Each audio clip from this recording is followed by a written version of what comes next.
విదేశాల్లో చదవాలనుకుంటున్నారా? అయితే విదేశ్ కన్సల్ట్ ని సంప్రదించండి. పచ్చి అబద్ధాలు దేశం పాయింట్ ఆఫ్ వ్యూలో మీ పర్సెప్షన్ అయితే ఆంధ్రప్రదేశ్కి సంబంధించి మీరు ఆంధ్రప్రదేశ్ని రిప్రజెంట్ చేస్తున్నారు కాబట్టి ఆంధ్రప్రదేశ్కి భారీగా నిధులు ఇచ్చేసింది కేంద్రం, ఆంధ్రప్రదేశ్కి బీహార్కి మొత్తం బడ్జెట్ని ఇచ్చేశారు అంటూ దేశవ్యాప్తంగా చర్చ ప్రతిపక్షాలు చాలా మంది మాట్లాడుతున్నాయి. సో ఆంధ్రప్రదేశ్ పాయింట్ ఆఫ్ వ్యూలో బాగానే వచ్చిందని చెప్పి అనుకుంటున్నారా? ఈ విషయం కూడా శశి థరూర్ గారు పార్లమెంట్లో మాట్లాడారు, జయరాం రమేష్ గారు రాజ్యసభలో మాట్లాడారు, నిన్న రాజీవ్ శుక్లా కూడా రాజ్యసభలో మాట్లాడడం జరిగింది.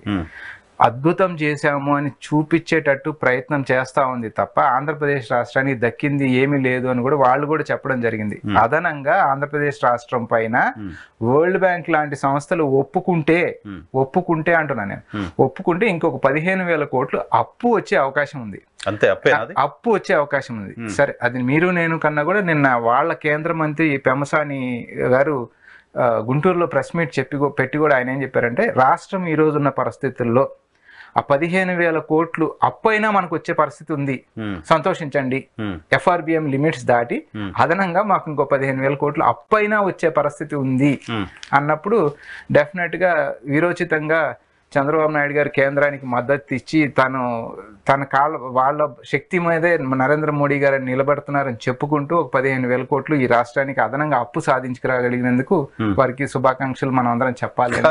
వారు కోరుకుంటే డెఫినెట్ గా కేంద్రం అప్పు ఇప్పించడం గొప్పతనం ఎలా అవుతుంది? అలా కాదు కదా. ఇచ్చిన 15,000 కోట్లలో కేంద్రం షూరిటీ ఉంటుంది, 70,000 crores ఏదో కేంద్రం గ్యారంటీ ఉంటుంది, కేంద్రం గ్రాంట్ గా ఉంటుంది, అది రిమైనింగ్ మాత్రమే అప్పుగా ఉంటుందని చెప్తున్నారు. గ్రాంట్ అనే పదం ఎక్కడ వాడలేదు సార్. గ్రాంట్ అనే through different agencies will arrange money అనేది వాళ్ళు బడ్జెట్ లో పెట్టిన పదం కూడా మేము అరేంజ్ చేస్తాము అని చెప్పారు. అరేంజ్ చేయడం అంటే ఇద్దరితో మాట్లాడి ఈవెన్ నిర్మలా సీతారామన్ గారు కూడా ప్రెస్ మీట్ లో చెప్పారు, మేము ఆ గవర్నమెంట్ తో డిస్కస్ చేసి అవతల వాళ్ళు ఏం కండిషన్స్ పెడతారో చూసుకొని దాన్ని బట్టి మేము అరేంజ్ చేస్తామని చెప్పారు. కానీ ఆమె ఎప్పుడూ మేము గ్రాంట్ కింద ఇస్తామని చెప్పలేదు. చంద్రబాబు నాయుడు ఇంకో ఎంపీ ఆంధ్రప్రదేశ్ రాష్ట్ర అధ్యక్షుడు పురంధేశ్వరి గారు మేము కేంద్రం నుంచి తెస్తున్నాం. వీళ్ళ మాటలు ఎంత నమ్ముతాం కానీ వీళ్ళు ఇక్కడ అమరావతి కావాలంటారు. గత 5 సంవత్సరాలు చూసాం అమరావతి కావాలన్నారు, వాళ్ళేమో అసలు అమరావతికి మాకు సంబంధం లేదు, ఏ రాష్ట్రం. సో ఈ రాష్ట్ర నాయకత్వాన్ని అసలు తీసేసేయండి. Nirmala Sitharaman end of the day Nirmala Sitharaman చెప్పిన మాటని మనం కన్సిడర్ చేసుకోవాలి. ఆమె ఏం చెప్పారు, చంద్రబాబు నాయుడు గారు అప్పు తీసుకుంటానంటున్నారు, మేము అప్పు ఇప్పిస్తానంటున్నాం, ఇచ్చే సంస్థలు ఏ కండిషన్ పెడతాయో లేని బాధ ప్రెస్ విలేకరులకు కానీ ప్రజలకు కానీ ఎందుకు బాధ. చంద్రబాబు నాయుడు గారు కూడా ఏం చెప్పారంటే, అప్పో సొప్పో ఏదో ఒకటి వస్తుంది సంతోషించండి అని ఆయన కూడా స్వయంగా చెప్పడం జరిగింది.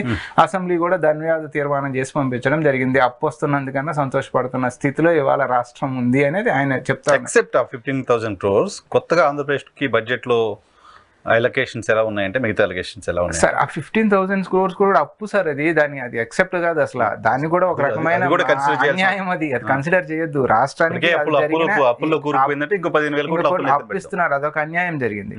పోలవరం విషయంలో కూడా చాలా గందరగోళంగా మాట్లాడారు సార్ కేంద్ర మంత్రి మాట్లాడుతూ, మేము డిఫరెంట్ లెవెల్స్ దగ్గర ఏ లెవెల్ వరకు మేము ఇవ్వాలి, ఎంత మేము ఇస్తాం అంటే హైట్ ఆఫ్ ద ప్రాజెక్ట్ కూడా ఆమె చెప్పకనే ఇంత అనేది ఏది చెప్పలేదు, అమౌంట్ కూడా ఇంత అమౌంట్ ఇస్తాము అని చెప్పలేదు.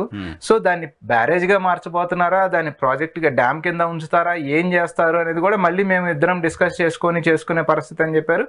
ఏ టైం పీరియడ్ లో కంప్లీట్ చేస్తాం అనేది కూడా చెప్పలేదు. ఇప్పుడు ఎండ్ ఆఫ్ ది డే మనకు ఆ చట్టం చేసినప్పుడు దాదాపుగా 10 సంవత్సరాలు ఇదంతా కంప్లీట్ చేసి ఇచ్చేసేయాలి అని చెప్పిన పరిస్థితి నుంచి ఇవాళ టైం పీరియడ్ కూడా లేదు. సరే, దాని టైం పీరియడ్ పోనీ ఉంది, మేము సాధించుకొచ్చి వీరోచితంగా కంప్లీట్ చేస్తామంటే చంద్రబాబు నాయుడు గారు చేతులు ఎత్తేసారు కదా.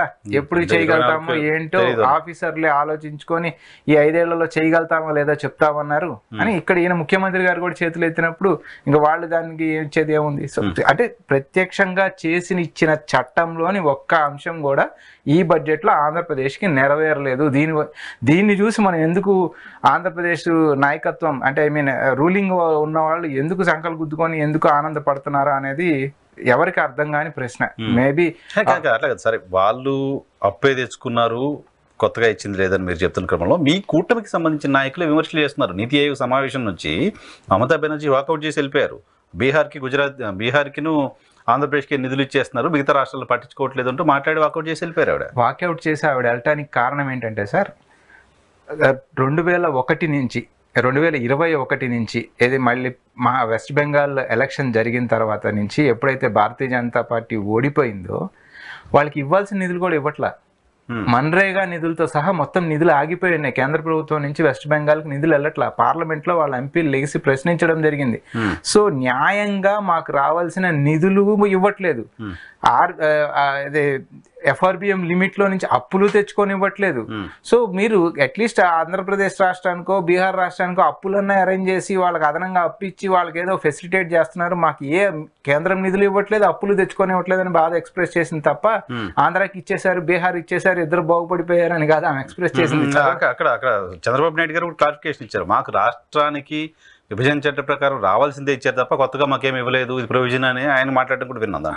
చంద్రబాబు నాయుడు గారు దాన్ని తనకు అనుకూల ప్రతి కష్టాన్ని ఒక అవకాశంగా మలుచుకోవాలో ఏదో థీరీ ఉంటుంది, ఆయన ఒక థీరీ. సో అక్కడ వచ్చిన డిఫికల్ట్ సిచ్యువేషన్ తనకు అనుకూలంగా తను సాధించినట్టుగా ఆ ప్రెజెంటేషన్ ని ప్రెజెంట్ చేశారే తప్ప మమతా బెనర్జీ నిజంగా అక్కడ కొట్లాడింది ఏమంటే నాకు రావాల్సిన ఫండ్స్ నా రాష్ట్రానికి నాకు ఇప్పించండి, నాకు అప్పు చేసుకునే వెసులుబాటు ఉన్నప్పటికీ తెచ్చుకొని దానికంటే అడిషనల్ గా అప్పు FRBM లిమిట్ దాటి మీరు ఆంధ్రప్రదేశ్ కు ఒక 15,000 కోట్ల అప్పు ఇస్తున్నారు. నాకు FRBM లిమిట్ లో అప్పు కూడా మాకు రావాల్సింది రానివ్వట్లేదు. సో నా రాష్ట్రాన్ని నేను ఎట్లా చేసుకోవాలి, నా పరిస్థితి ఏంటి అని ఆమె క్వశ్చన్ చేసింది తప్ప చంద్రబాబు నాయుడు గారికి నెత్తి మీద ఒకటి బంగారు కిరీటం అద్భుతంగా పెట్టారు, నాకు వెండి కిరీటం అయినా పెట్టండి అని కదా అడిగింది. సో అది మనం క్లారిఫికేషన్ ఏపీలో మీడియా చూస్తే ఆ ప్రాజెక్ట్ మరి అట్లా కనపడుతుంది. సో అది భారీగా ఇచ్చేశారు, అద్భుతం జరిగింది అలాంటి ఇంప్రెషన్ ఉంది. ఏ అద్భుతాలు అక్కడ జరగలేదు.